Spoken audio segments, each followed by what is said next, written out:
Bonjour ou bonsoir. Titre de ce podcast audio de cette vidéo: Les derniers seront les premiers.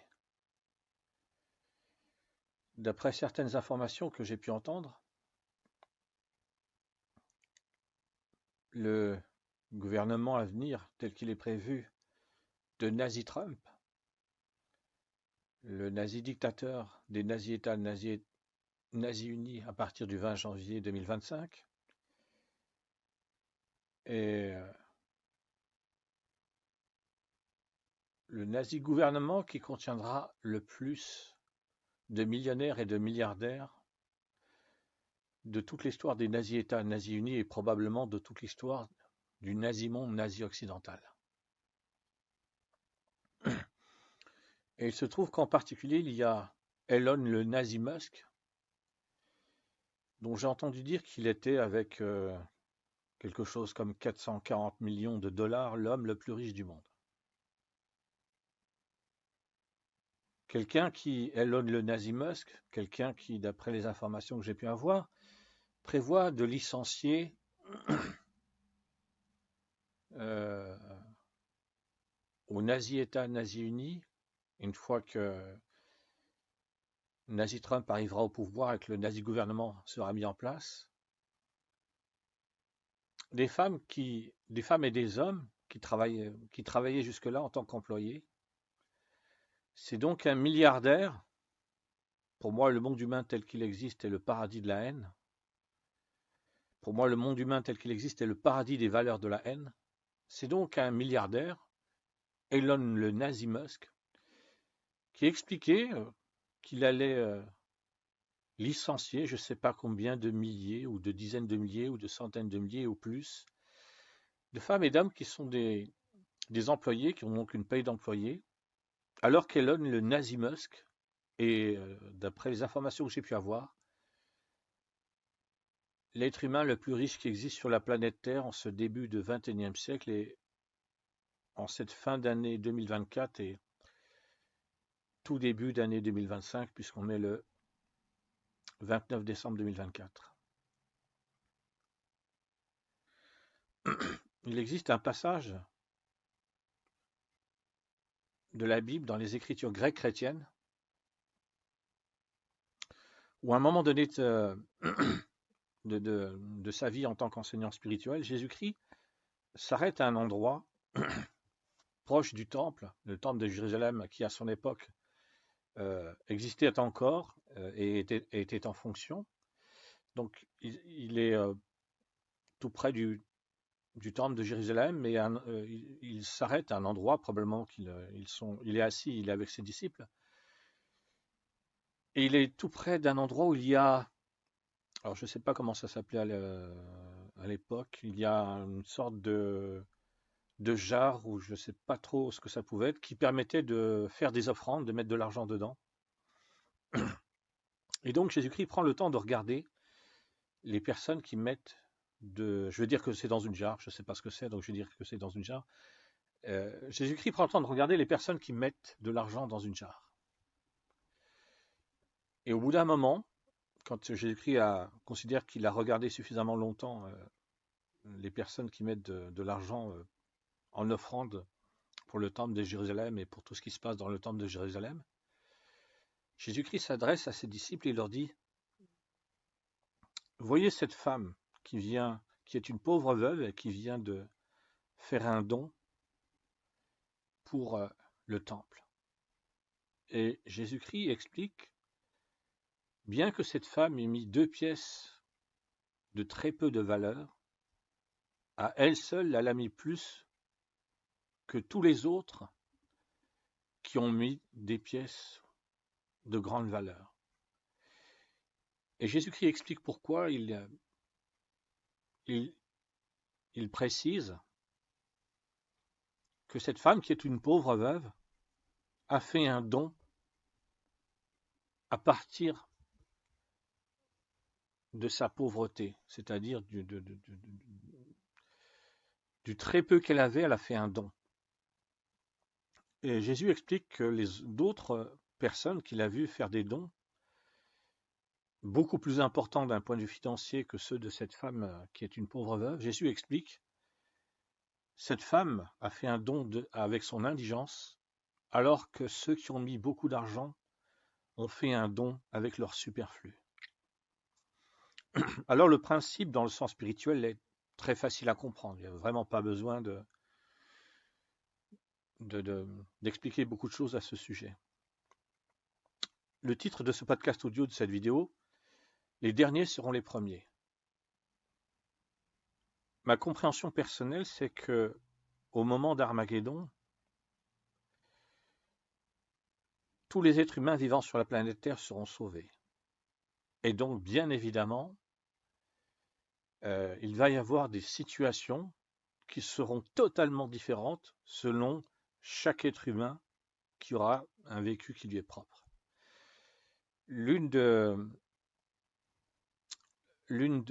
Alors j'ai deux chaînes dont le titre est lié à ce principe. Il y a une chaîne qui s'appelle Jéhovah sauvera tous les humains à Armageddon et une autre chaîne qui s'appelle Jésus sauvera tous les êtres humains à Armageddon. Donc là, ça fait deux titres de chaîne. Là pour l'instant, ce que j'ai prévu de mettre ce podcast audio, cette vidéo sur la chaîne La Grande Tribulation prépare Armageddon. Ça fait 3 titres de chaîne et le quatrième et dernier titre de chaîne, c'est des milliards de paradis terrestres éternels.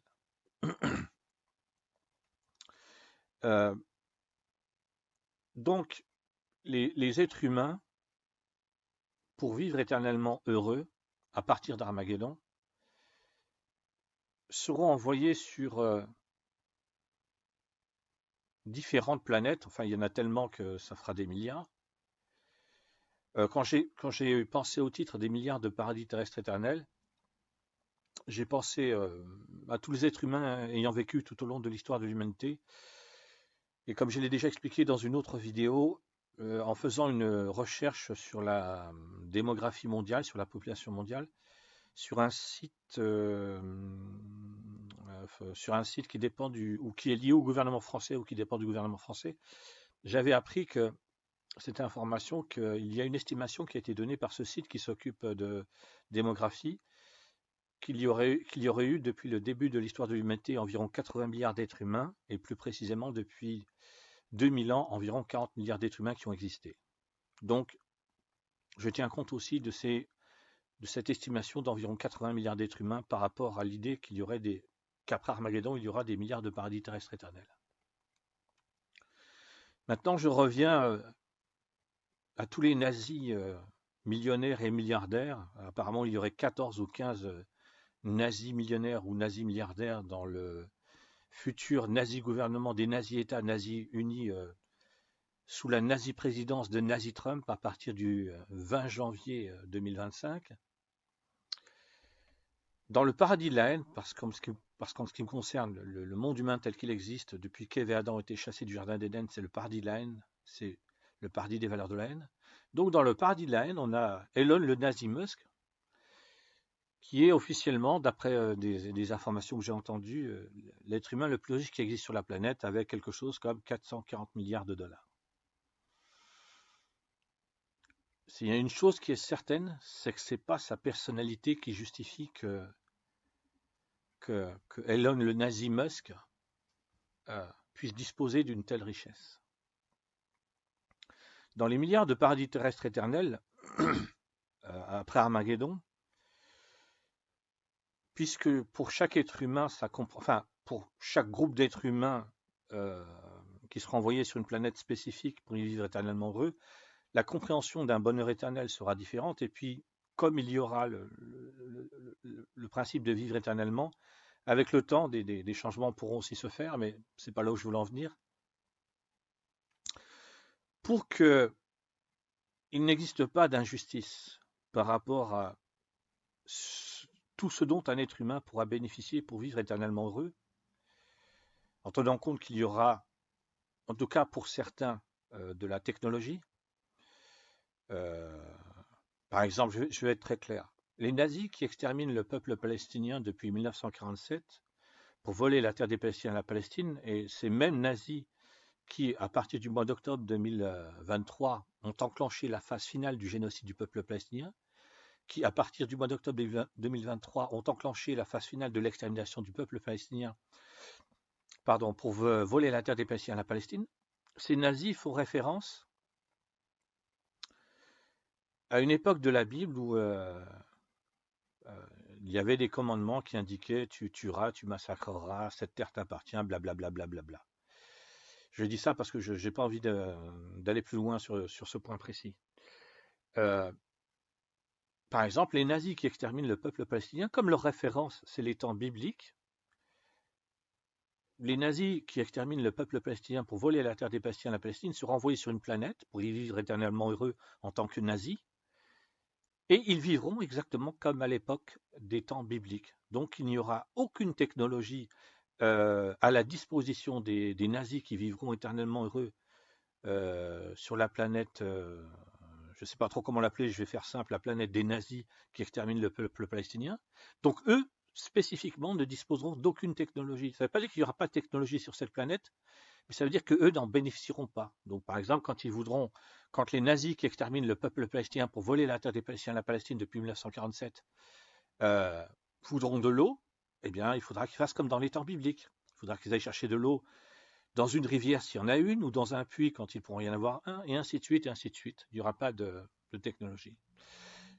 Mais il y a d'autres êtres humains qui, parce qu'ils ne sont pas des nazis, pourront bénéficier de la technologie telle qu'elle existe au début du XXIe siècle, et même d'une technologie telle que les êtres humains, pour l'instant, ne la connaissent pas, mais qui viendra du royaume des cieux. En ce qui me concerne, le royaume des cieux est soit un système solaire de 24 planètes, soit même carrément une galaxie remplie de beaucoup plus de planètes avec des êtres vivants, intelligents et spirituels sur chaque planète. Donc, il y a une technologie dans le royaume des cieux, technologie qui, par exemple, a permis à Jésus-Christ d'accomplir les miracles qu'il a accomplis, et qui a aussi permis de faire en sorte que Marie, la mère de Jésus, puisse être une mère porteuse, et donc donner la vie à un être humain qui deviendra Jésus-Christ, sans que Marie ait eu des relations sexuelles avec un homme. Donc la technologie du royaume des cieux permet de faire des choses qui, d'après ce que j'ai entendu, j'ai jamais pris le temps de vérifier en faisant une recherche si c'est bien, si cette explication est correcte, mais le scientifique Arthur C. Clarke, celui qui, alors il a dû écrire un roman. Alors je ne vais pas dire de bêtises, je ne connais pas le titre du roman, mais le roman qu'écrit Arthur C. Clarke, le scientifique, a donné lieu normalement, si je ne dis pas de bêtises, à au moins 2 films. Normalement en 2001, l'Odyssée de l'espace, sorti en 1968, et un autre film qui s'appelle Contact, sorti dans les années 90 peut-être 1996, j'avoue que je ne sais plus. Ou peut-être un peu avant. Parce que 1996, c'était Independence Day. Et je ne crois pas que Contact soit sorti en même temps. Enfin, peu importe, dans les années 90. Donc Arthur C. Clarke, ce scientifique, aurait dit que une technologie qui pour les êtres humains serait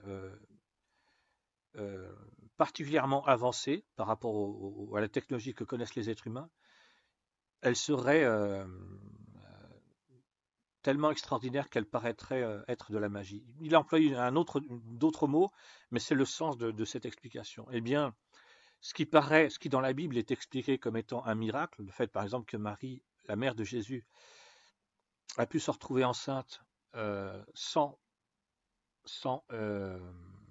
avoir de relation sexuelle avec un homme, en fait, avec la technologie qui existe dans le royaume des cieux, parce qu'en ce qui concerne, il y a la technologie dans le royaume des cieux, et le royaume des cieux, c'est soit un système solaire avec une vingtaine de planètes, ou carrément une galaxie avec beaucoup, beaucoup plus de planètes.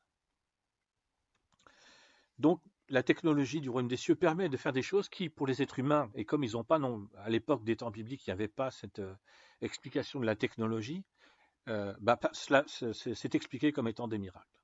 Alors, je m'arrête là. Par rapport à la technologie, j'ai fait le titre de ce podcast audio, de cette vidéo. Les derniers seront les premiers. Donc, quelqu'un comme Elon le Nazi Musk, qui aujourd'hui est dans le paradis de la haine, dans le paradis des valeurs de la haine, est l'être humain le plus riche du monde. Étant donné sa personnalité, d'après ce que j'ai pu comprendre, il sera envoyé sur une planète pour y vivre éternellement heureux, donc j'imagine qu'il sera avec d'autres nazis, enfin d'autres êtres humains qui, dans le paradis de la haine, dans le paradis des valeurs de la haine, étaient des nazis milliardaires ou des nazis, peu importe. Euh, Elon, le nazi Musk, aura ce qu'il faut pour vivre éternellement. Par contre, il ne passera pas l'éternité en étant milliardaire, en tout cas pas avec sa personnalité de nazi qui a 440 millions de dollars d'après ce que j'ai compris, qui est l'être humain le plus riche du monde d'après ce que j'ai compris, et qui explique qu'il va licencier, je ne sais pas, des milliers, dizaines de milliers, centaines de milliers ou plus de femmes et d'hommes qui sont employés.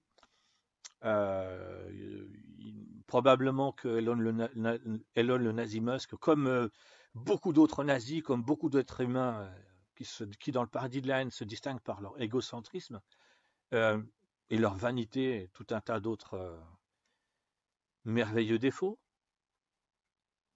Il aura probablement, je ne sais pas, un appartement ou une maison, euh, mais il ne disposera plus du tout de tout ce dont il dispose dans le paradis de la haine en tant que l'être humain le plus riche qui existe sur la planète. Et ça ne veut pas dire qu'à l'échelle de l'éternité, il ne pourra pas changer. C'est-à-dire ça ne veut pas dire qu'il ne pourra pas améliorer tous les biens matériels dont il dispose. Mais pour ça, il faudra qu'il améliore sa personnalité. Et quelqu'un qui est nazi, égocentrique, vaniteux et tout un tas d'autres merveilleux défauts, il n'a aucune envie de changer. Il n'a aucune envie de changer. En tout cas, de changer avec sincérité, de changer de façon hypocrite, ça oui, c'est tout à fait possible, par intérêt du gain, ou quel que soit le gain. Alors, je vais préciser quelque chose, parce que là j'ai beaucoup parlé d'Elon le nazi Musk, j'ai parlé de technologie. Les derniers seront les premiers. J'ai parlé d'un passage de la Bible avec une femme qui est veuve et qui met 2 pièces de très peu de valeur dans un récipient, peut-être une jarre, en offrande.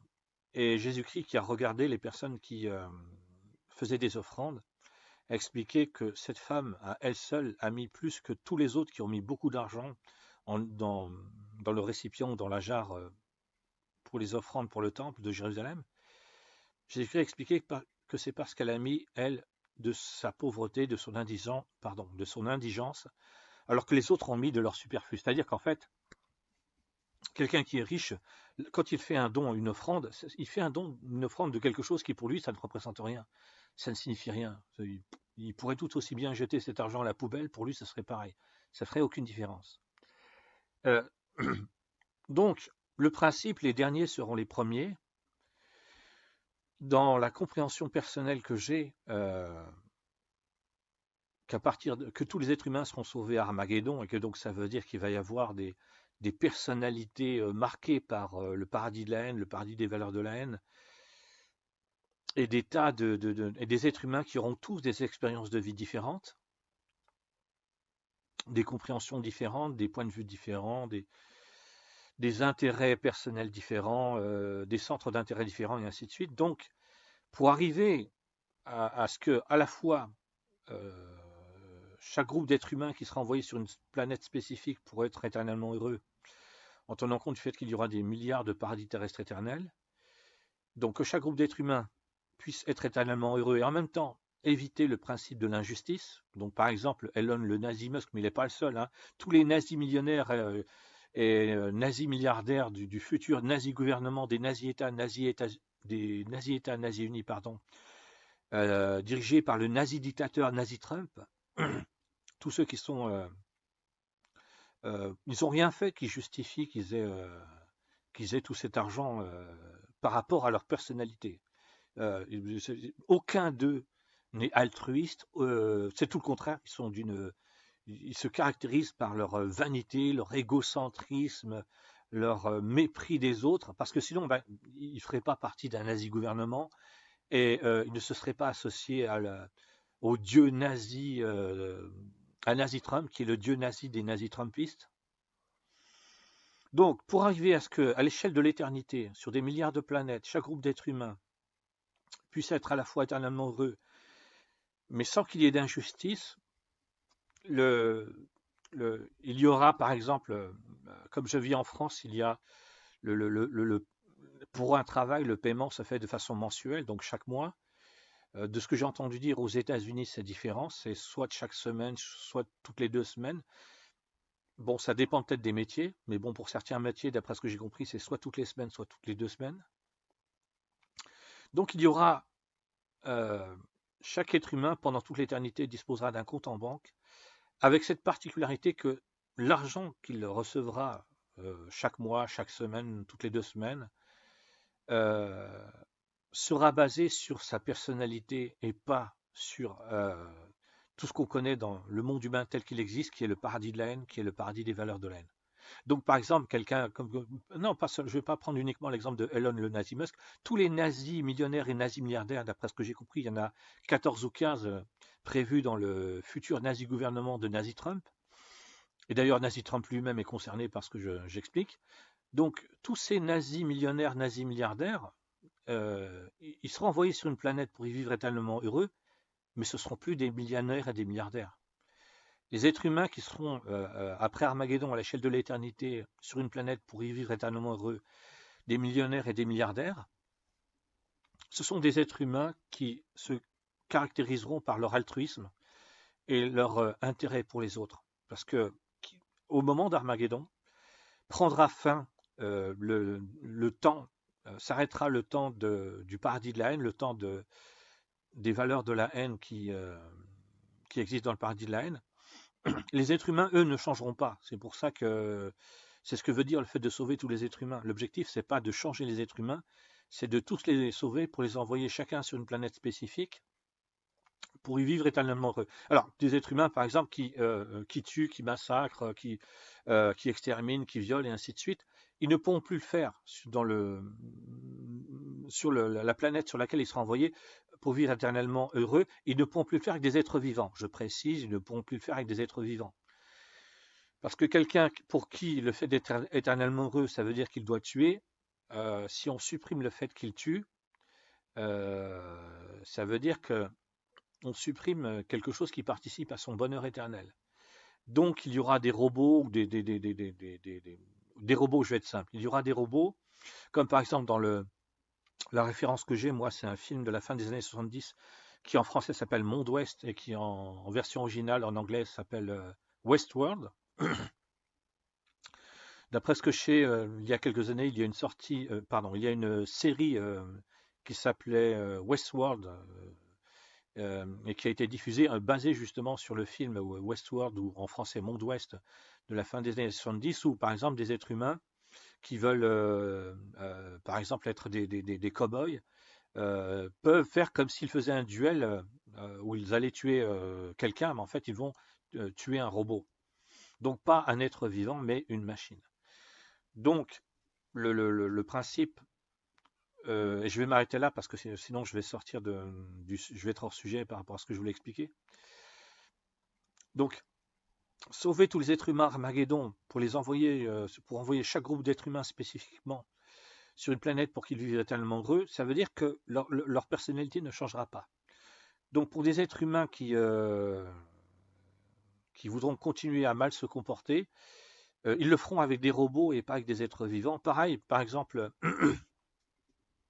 des êtres humains qui voudront, par rapport à leurs convictions religieuses, faire des sacrifices d'animaux, ils le feront avec des animaux qui seront des robots ou quelque chose, un animal dont une partie qui sera un robot, mais une partie sera, comment dire ça, ce sera une machine, mais avec la particularité qu'il y a une partie qui sera comme un être vivant, voilà, qui sera, il y aura une partie qui sera comme un véritable animal, quoi.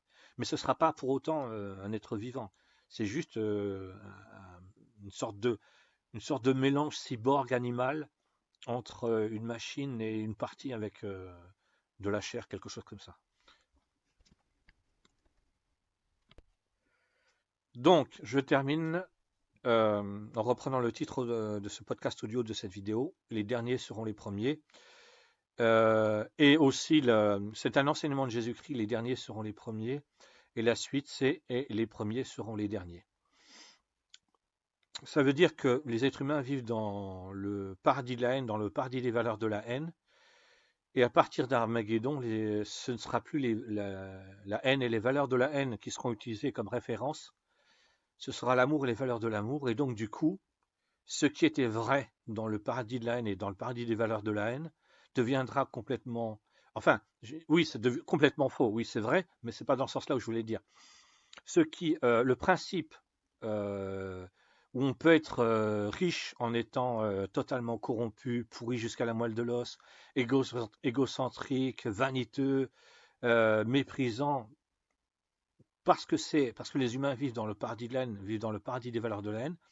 Après Armageddon, comme ce sont les valeurs de l'amour qui seront utilisées pour gérer la vie des dizaines de milliards d'êtres humains qui auront vécu depuis Ève et Adam jusqu'à Armageddon, donc pour leur permettre de vivre éternellement heureux sur des milliards de planètes. J'espère que la phrase que je viens de dire a un sens et est correcte. Ce seront les valeurs de l'amour qui seront utilisées, et donc c'est le principe énoncé par Jésus-Christ. Les derniers seront les premiers et les premiers seront les derniers. Ça veut dire que celles et ceux qui sont extrêmement riches ou qui ont des biens matériels dans le paradis de la haine, à cause de leur égocentrisme, de leur vanité, de leur mépris pour les autres, du fait qu'ils sont corrompus, pourris jusqu'à la moelle de l'os, lâches, traîtres, qu'ils ont tous les défauts qu'il est possible d'avoir dans le paradis de la haine, eh bien ce sera inversé. Les derniers seront les premiers et les premiers seront les derniers, parce que dans les milliards de paradis terrestres éternels après Armageddon, les riches seront des êtres humains altruistes alors altruiste, ça veut pas dire sans, pardon, altruiste, ça veut pas dire sans défaut. Altruiste, ça veut dire que la personne est sincère dans le fait d'être altruiste. Généreux, ça veut pas dire sans défaut, c'est-à-dire que la personne est sincère dans sa générosité et ainsi de suite. Donc, après Armageddon, les derniers seront les premiers et les premiers seront les derniers, parce que pour être riche après Armageddon, il faudra avoir une personnalité qui ressemble à celle de Jésus-Christ telle qu'elle est expliquée dans la Bible. Merci, au revoir.